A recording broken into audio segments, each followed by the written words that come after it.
Dalam episode kali ini, gue akan membahas tentang gereja pada abad pertengahan.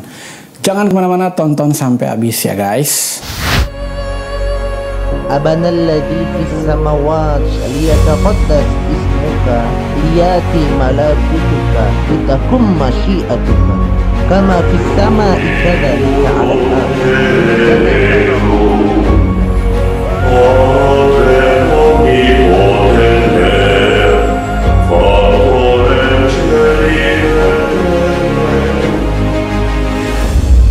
Shalom Aleichem, Besem Hamasya, damai sejahtera dalam nama Kristus bagi kita semua. Halo, berjumpa lagi dengan gua Revis Tuhumuri di episode yang ke-6 pembahasan tentang sejarah gereja.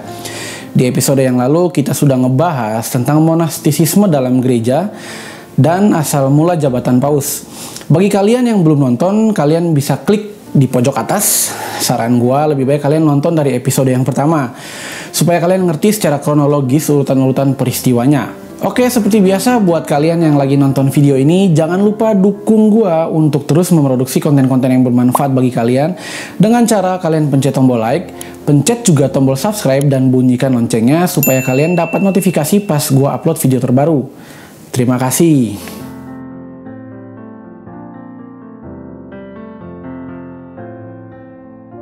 Tahun 590, Gregorius I menjadi paus. Meskipun sudah tidak lagi menjadi ibu kota kekaisaran, Roma masih mempunyai kehormatan. Wajar, dikarenakan kota tua itu pernah mempunyai hubungan dengan Rasul Petrus dan Rasul Paulus bertahun-tahun lamanya. Para uskup Roma berupaya meningkatkan kekuasaannya. Perlahan-lahan upayanya telah mencapai kedudukan yang lumayan melebihi keuskupan lainnya, dan uskup Roma pun akhirnya menjadi paus. Namun orang yang sangat berjasa dalam mendukung wibawa dan kekuasaan kepausan tidak melakukannya demi keuntungan politik. Seorang biarawan sederhana yang tidak berambisi memperoleh kedudukan tinggi naik tahta kepausan, sesuatu yang berlawanan dengan keinginannya sendiri. Gregorius dilahirkan pada tahun 540 dalam sebuah keluarga bangsawan Romawi yang telah mengukir sejarah dalam kedudukan politik. Ia diangkat menjadi prefek atau pejabat gereja di Roma, yang merupakan jabatan sipil tertinggi. Namun ia mengundurkan diri karena tidak ingin terpisah dari kehidupan rakyat biasa, dengan membagi-bagi hartanya untuk mendirikan biara-biara dan ia sendiri menjadi penghuni salah satunya. Beberapa tahun kemudian, ia menjadi kepala biara. Kesalehannya dan tentunya latar belakangnya sebagai seorang administrator terampil telah menarik perhatian. Pada tahun 590, ketika Paus wafat, orang-orang Romawi dengan suara bulat meminta Gregorius menjadi penerusnya. Meskipun Gregorius menolak, keinginan masyarakat tetap memaksanya. Sebagai seorang mantan negarawan, Paus baru ini menerapkan kekuasaan pemerintahannya pada jabatan barunya. Ketika orang-orang Lombardus mengancam kota Roma, Gregorius meminta bantuan kepada Kaisar Konstantinopel. Melihat bantuan tersebut tak kunjung datang, uskup Roma ini pun mulai mengumpulkan pasukan, mengadakan berbagai perjanjian, dan melakukan segala sesuatu untuk mendatangkan perdamaian. Tindakan Gregorius yang independen itu telah membuktikan pada eksark atau wakil kaisar yang ditempatkan di Ravenna bahwa Gregorius sanggup memelihara ketentraman di Roma.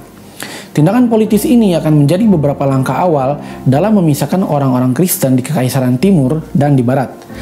Akan tetapi, Gregorius tidak mempunyai ambisi politik sama sekali. Minatnya adalah di bidang spiritual. Ia amat berminat dengan kepedulian pastoral. Ia menekankan bahwa kaum biarawan harus memandang diri mereka sebagai gembala dan hamba kawanan domba. Ia menyebut dirinya pelayan para pelayan Allah. Dan peraturan pastoralnya yang merupakan studi mendalam akan upaya spiritual manusia dan bagaimana biara harus menanganinya menjadi buku pegangan bagi biarawan pada abad pertengahan. Dialogues karya Gregorius adalah upaya tamat tentang hagiografi atau tulisan tentang para santo yang menekankan kisah fantastik dan ajaib yang akan memberi kesan bahwa para santo adalah pahlawan sejati. Pada masa kepausannya, penghormatan kepada anggota badan, busana, dan sebagainya milik para santo dianjurkan. Hal itu merupakan ciri utama kesucian abad pertengahan. Berabad-abad lamanya, tidak ada gereja yang dapat didirikan tanpa relikwi seorang santo ditempatkan di sana. Meskipun Gregorius tidak mengakui dirinya sebagai seorang teolog, namun beberapa pandangannya telah menjadi pokok dalam teologi Katolik. Ia percaya akan tempat penyucian jiwa atau purgatori sebelum memasuki surga dan mengajarkan bahwa misa yang diadakan untuk orang yang telah meninggal dunia akan meringankan penderitaannya di sana. Sebagai tambahan, ia juga membantu mempopulerkan ajaran-ajaran Dionysius dari Areopagite yang telah menulis tentang kategori para malaikat yang berbeda. Setelah Gregorius mempopulerkannya, ide-ide tersebut mendapat pengakuan yang luas. Meskipun bukan dia yang memulai kidung Gregorian, Gregorius tertarik dengan musik gereja dan adanya kidung-kidung sederhana karena pengaruhnya. Gregorius memberi kuasa bagi misi pekabaran Injil di Kent di bawah pimpinan Augustinus, misionaris yang kemudian menjadi uskup agung pertama di Canterbury. Meskipun kekristenan telah sampai ke Inggris dengan misi yang dikirim di bawah pimpinan Augustinus, Gregorius memperluas kuasa Roma atas kepulauan itu. Misi Kristen yang berpaling pada Roma untuk kepemimpinannya sedang terwujud dengan pasti. Uskup Konstantinopel mengklaim gelar Patriark Oikomenis atau yang global atau universal. Gregorius bukan saja menolak gelar itu untuk uskup, tetapi juga menolak untuk dirinya sendiri. Namun semua yang dilakukannya menunjukkan bahwa Gregorius melihat dirinya sendiri sebagai imam utama bagi gereja di seluruh dunia. Dalam kurun waktu 14 tahun, ia telah melakukan begitu banyak karya, sehingga generasi selanjutnya menyebutnya Gregorius Agung. Mungkin dia menjadi agung karena ia adalah orang yang sederhana.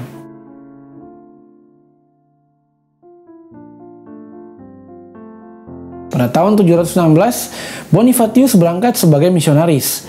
Hampir seperti Elia di atas Bukit Karmel, Bonifatius, misionaris berdarah Saxon dari Inggris, melawan kekafiran di jantung negeri Jerman. Ia mempunyai sebuah kapak di tangannya. Di hadapannya ada thundering tree atau pohon petir yang besar, sebuah tanda perbatasan setempat yang dikeramatkan bagi dewa petir oleh orang-orang kafir setempat. Bahkan sebagian orang yang bertobat dan menjadi Kristen karena ajaran-ajaran Bonifatius diam-diam menyembah pohon tersebut. Dengan berani Bonifatius menentang penyembahan sesat ini. Sebagai wakil Allah yang sejati bagi orang-orang Kristen, ia memusnahkan lambang iblis tersebut. Ia menebang pohon suci tersebut dengan kapaknya, dan pohon petir tersebut pun tumbang dengan suara gemuruh. Itulah legendanya. Benar atau tidak sekurang-kurangnya, cerita ini mengungkapkan keberanian dan iman yang ditampilkan Bonifatius melawan kepercayaan yang salah. Dilahirkan dalam keluarga Kristen di Wessex pada tahun 680, nama aslinya ialah Winfred. Ia dilatih di biara Benediktin dan ditabiskan pada usia 30 tahun. Ia dianugerahi keterampilan untuk belajar dan memimpin. Sebenarnya ada peluang baginya untuk berdiam di Inggris, untuk belajar, mengajar, dan mungkin juga memimpin sebuah biara.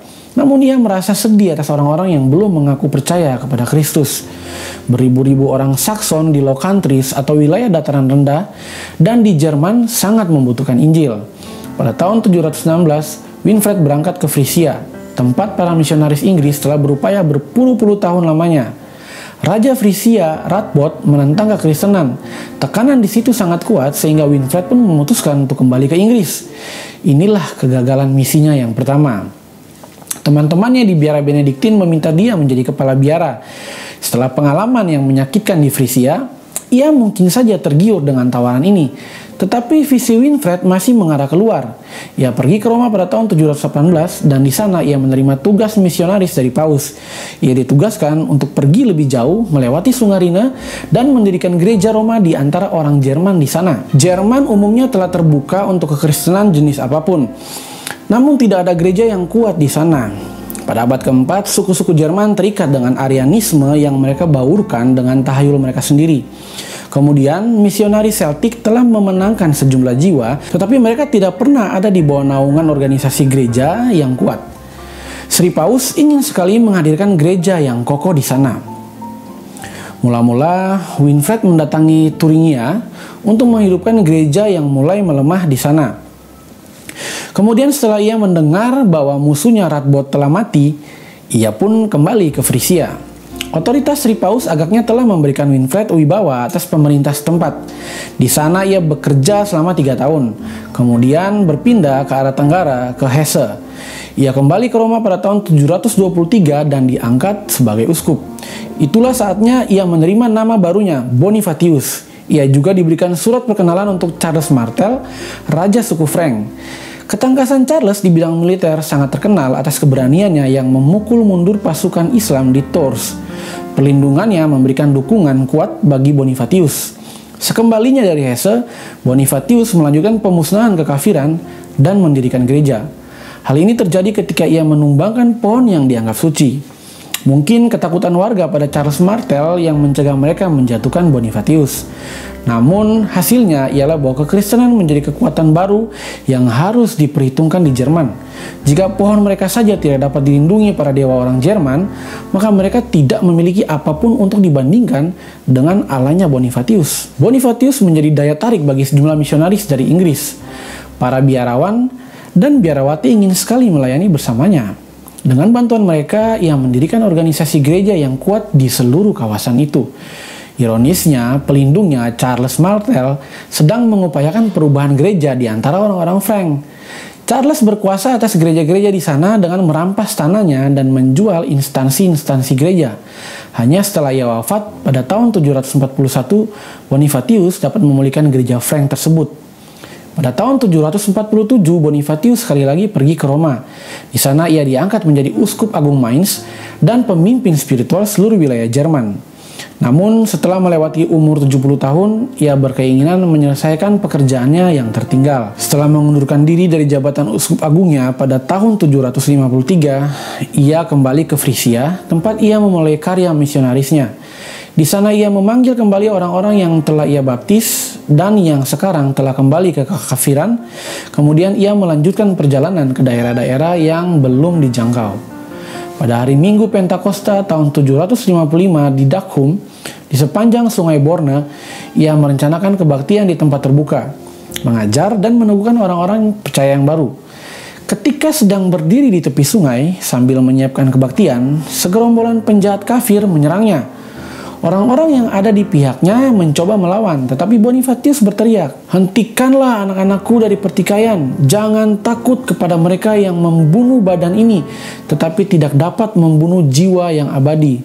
Terimalah dengan tenang serangan maut sesaat ini, agar kamu dapat hidup dan memerintah bersama-sama dengan Kristus selama-lamanya."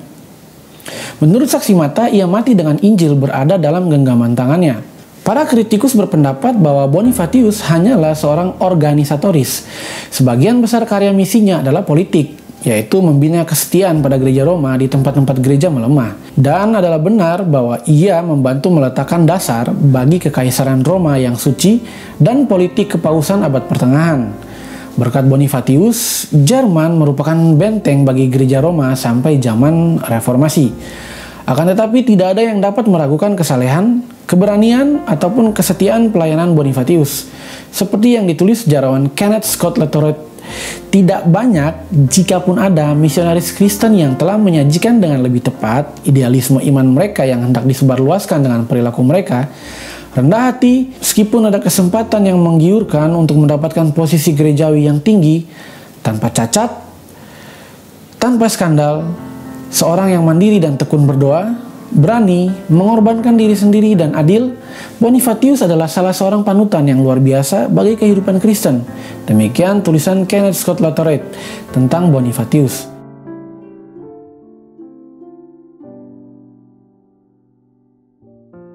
Jika bukan karena Charles Martel, kita semua mungkin sekarang berbicara dalam bahasa Arab dan berlutut menghadap ke Mekah 5 kali sehari. Di Tours, Charles Martel dengan pasukan orang-orang Frank memukul balik pasukan-pasukan Muslim yang ganas, yang telah menyapu Afrika Utara dan sedang menuju ke Eropa. Pertempuran di Tours itulah yang menyelamatkan peradaban Barat. Perkembangan Islam yang pesat adalah gerakan luar biasa dalam sejarah. Pada tahun 622, para pengikut Muhammad hanyalah sekelompok visioner teraniaya yang berkumpul di Mekah. 100 tahun kemudian, mereka tidak hanya menguasai Arab, tetapi juga Afrika Utara, Palestina, Persia yang kita kenal dengan nama Iran saat ini, Spanyol, dan sebagian India. Mereka sedang mengancam Prancis dan Konstantinopel. Bagaimana mereka melakukan hal itu? Pertobatan, diplomasi, dan pasukan-pasukan tempur yang berdedikasi. Juga boleh dikatakan bahwa kejatuhan Kekaisaran Romawi meninggalkan wilayah yang siap untuk penanaman agama baru ini. Agama yang dibawa oleh Muhammad berkembang di Mekah, salah satu dari dua kota besar di semenanjung Arabia.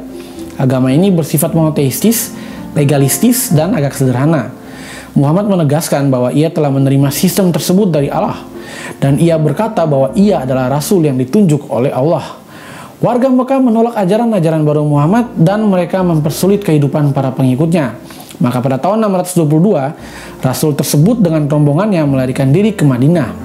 Pelarian ini yang disebut Hijriah mengawali kalender Muslim dan sekaligus merupakan awal ekspansi Islam yang luar biasa.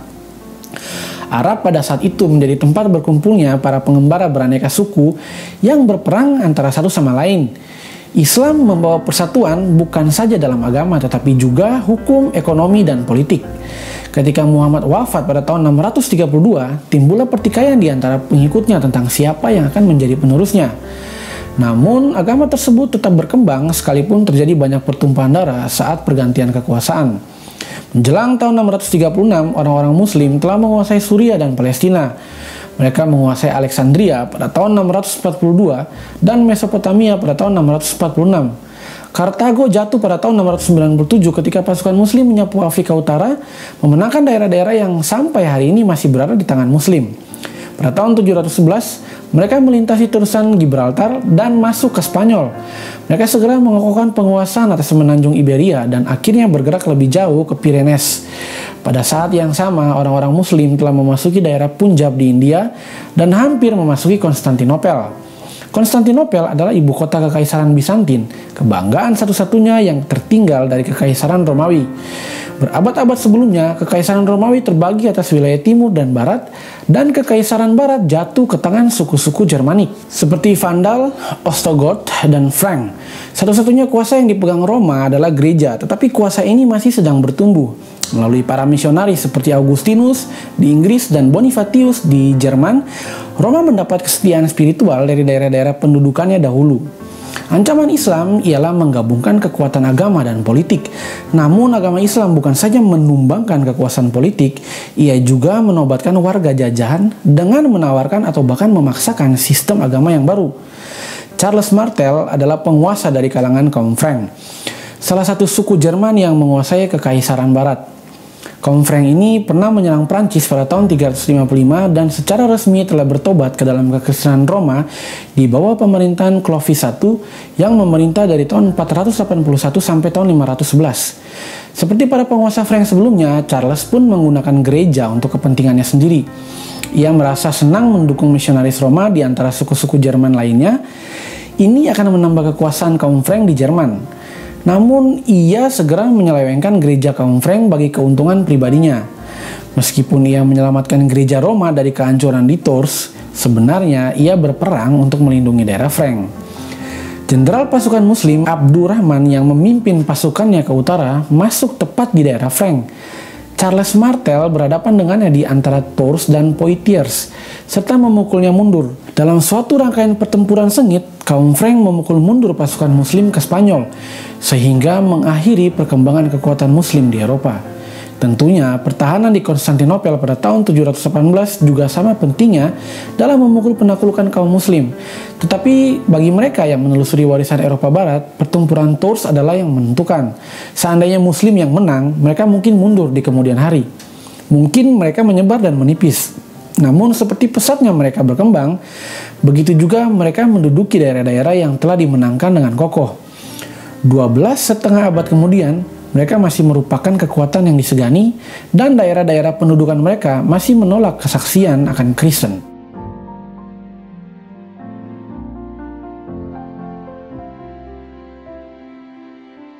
Dalam dunia kuno, setiap negeri mempunyai dewa-dewanya sendiri, dan Kaisar Roma adalah salah satunya. Tidak seorang pun yang memisahkan agama dari politik. Ketika Konstantinus bertobat dan membawa agama Kristen ke kerajaan sebagai agama yang disenangi, terjalinlah hubungan antara negara dengan gereja. Bahkan setelah kerajaan itu jatuh, banyak kalangan berpegang pada ide bahwa seharusnya ada kekaisaran Kristen. Namun siapa yang seharusnya memimpin? Apakah pemimpin spiritual Sri Paus? Apakah kuasa itu harus ada di tangan seorang raja? Sepanjang abad pertengahan, para pemimpin senantiasa mencari jawaban atas pertanyaan-pertanyaan ini. Menjelang pertengahan abad ke-8, kepausan telah menjadi kuat. namun masih belum mencapai tujuannya, yaitu memulihkan ketertiban di dunia barat. Pada tahun 754, sebuah dokumen palsu yang dikenal dengan nama Donation of Constantine berupaya melestarikan ide suatu kekaisaran Romawi. Menurut Donation, Kaisar Roma Konstantinus telah pindah ke Konstantinopel untuk membiarkan Sri Paus mengawasi wilayah barat. Konstantinus telah meninggalkan bagian kekaisaran itu kepada uskup Roma. Mengikuti maksud yang terkandung dalam Donation of Constantine, Raja kaum Frank Pepin III, putra Charles Martel, memutuskan mengambil Ravenna dari kaum Lombardus untuk kemudian diberikan kepada Paus. Pada tahun 756, Donation of Pepin memberikan Papal State atau wilayah kepausan kepadanya. Meskipun Sri Paus telah mendapatkan wilayahnya sendiri, ia tidak pernah mengadakan pengawasan langsung. Pengawasan tetap ada di tangan putra Pepin, Charles Agung atau Karel Agung. Pada tahun 771 ketika Karel Agung naik tahta, ia memulai dengan penaklukan selama 3 dekade. Ia mendorong perbatasan kerajaannya ke arah timur dan akhirnya ia menguasai Burgundi, sebagian besar Italia, Albania, Bavaria, dan Turginia. Di utara ia menguasai Saksoni dari Frisia. Di sebelah timur kedua daerah tersebut ia menciptakan daerah-daerah dengan organisasi militer khusus yang disebut Marches. Daerah-daerah itu terbentang dari Laut Baltik sampai ke Adriatik. Untuk pertama kali, sebagian besar Eropa menikmati kepemimpinan yang stabil. Sampai pada hari Natal tahun 800, Karel Agung memegang gelar raja. Pada hari suci itu, Paus Leo II menobatkan dia sebagai kaisar. Dan sekali lagi tampaknya Eropa Barat mempunyai seorang kaisar yang mengikuti jejak Konstantinus Agung. Tentunya Karel Agung menerima sungguh-sungguh pemikiran bahwa ia telah menjadi kaisar Kristen. Karena semua surat-surat keluarnya ditulis dengan berbunyi Karel dengan kehendak Allah, Kaisar Roma. Kaisar baru ini mempunyai perawakan yang menimbulkan rasa segan. Tinggi, tegar, tangkas, berkuda, dan pahlawan yang gagah berani, namun terkadang kejam. Ia tampil di Eropa dengan figur seorang bapa yang berkuasa, tetapi juga yang berkebajikan. Karel Agung sama sekali tidak ingin kehilangan kekuasaannya. Kaisar di Konstantinopel tidak menimbulkan masalah apapun, karena ia telah memahami hak Karel Agung. Tapi mereka yang ada di bawahnya ataupun Paus mungkin berniat menanggalkan beberapa otoritas Karel Agung. Karena daerah pemerintahannya yang sangat luas, Karel Agung menunjuk 2 orang pejabat yang dikenal sebagai Missi Dominici. Kedua orang ini berkeliling ke seluruh kekaisaran untuk memeriksa para pejabat setempat. Paus sendiri tidak dapat mengelak dari mata mereka yang tajam. Dan misi tersebut berkuasa atas gereja dan negara. Meskipun Karel Agung tidak terlalu terpelajar, di bawah pemerintahannya yang damai terwujud kebangkitan seni dan ilmu yang dikenal sebagai Carolingian Renaissance atau yang kita kenal dengan nama Kebangkitan Carolingia. Kaisar tersebut mensponsori sebuah sekolah istana di Aachen, Alcuin. Seorang terpelajar Anglo-Saxon menjadi guru di sana. Ia menasihati murid-muridnya, waktu berjalan seperti air yang mengalir. Jangan sia-siakan hari-hari belajar dengan bermalas-malasan. Alcuin menulis buku teks tentang tata bahasa, ejaan, retorika, dan logika. Ia juga menulis ulasan-ulasan Injil dan berpihak pada paham ortodoks dalam berbagai perdebatan teologi. Bukan saja sekolah Aachen yang merangsang penuntutan ilmu di seluruh kekaisaran, Karel juga membuat aturan bahwa setiap biara harus memiliki sebuah sekolah untuk mengajar. Semua orang yang dengan pertolongan Allah sanggup belajar. Carolingian Renaissance berhasil memelihara banyak tulisan dunia kuno. Karena para biarawan membuat salinan-salinan karya Latin kuno, beberapa di antaranya terhias dengan cantik. Biara-biara pun menjadi bank kebudayaan. Dalam banyak hal, tanpa jerih payah para biarawan ini, karya-karya kuno mungkin sudah hilang dari jangkauan kita. Pada masa kekacauan dan peperangan, pemerintahan Karel Agung memberi stabilitas politik dan kebudayaan. Dia menjamin bahwa Barat akan memelihara pusaka kuno ini, bahwa kekristenan akan tersebar di kekaisarannya, dan bahwa biara akan mengajar elemen dasar keyakinan itu sendiri. Ia juga memberi Paus perlindungannya. Akan tetapi, Karel Agung tidak memiliki alasan untuk memberikan kuasanya kepada Paus. Apakah ia bukan kaisar Kristen yang loyalitasnya penuh adalah untuk Allah? Sesungguhnya figur yang luar biasa ini tunduk hanya kepada Tuhan. Ketika Karel Agung wafat pada tahun 814, kekaisarannya sedikit demi sedikit mulai pecah. Terbagi-bagi di antara 3 orang putranya dan perlahan-lahan Paus pun mendapatkan kekuasaan. Namun Karel Agung telah mewariskan kepada Barat suatu visi yang memikat, yaitu seorang raja Kristen dengan otoritas tertinggi di seluruh daerah kekuasaannya. Ratusan tahun berikutnya, para paus dan raja berupaya mendapatkan kekuasaan semacam itu di daerahnya sendiri dan juga di daerah lain. Gagasan ini memakan waktu yang cukup lama untuk hilang di kemudian waktu. Terima kasih sudah menonton video ini sampai selesai. Dalam episode selanjutnya kita masih akan membahas tentang gereja pada abad pertengahan dengan sub pembahasan Kirilius dan Methodius mengabarkan Injil kepada orang-orang Slavia pada tahun 863, kemudian Biara Cluny tahun 909, pertobatan Vladimir Pangeran Rusia pada tahun 988, skisma Gereja Timur dan Gereja Barat pada tahun 1054, dan tahun 1095 Paus Urbanus II melancarkan Perang Salib yang pertama. Jangan lupa terus dukung gue untuk membuat konten-konten yang bermanfaat bagi kalian dengan cara kalian tekan tombol like pada video ini, subscribe bagi yang belum, kemudian bagikan video ini ke teman dan kerabat kalian yang suka dengan pembahasan-pembahasan yang seperti ini. Buat kalian yang mau ngasih saran, ide, atau kritik yang konstruktif, kalian bisa langsung kasih komen di bawah ya guys. Akhir kata, jangan lupa rajin cuci tangan, selalu gunakan masker, didobel ya maskernya ya. Hindari keramaian, gak usah keluar rumah kalau nggak penting-penting amat, dan segera vaksin buat kalian yang belum divaksin.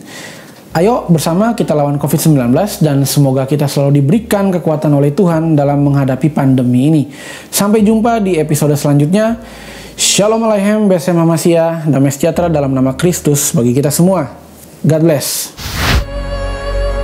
أبنا الذي في السماوات ليتقدس اسمك ليأتي ملكوتك لتكن مشيئتك كما في السماء كذلك على الأرض.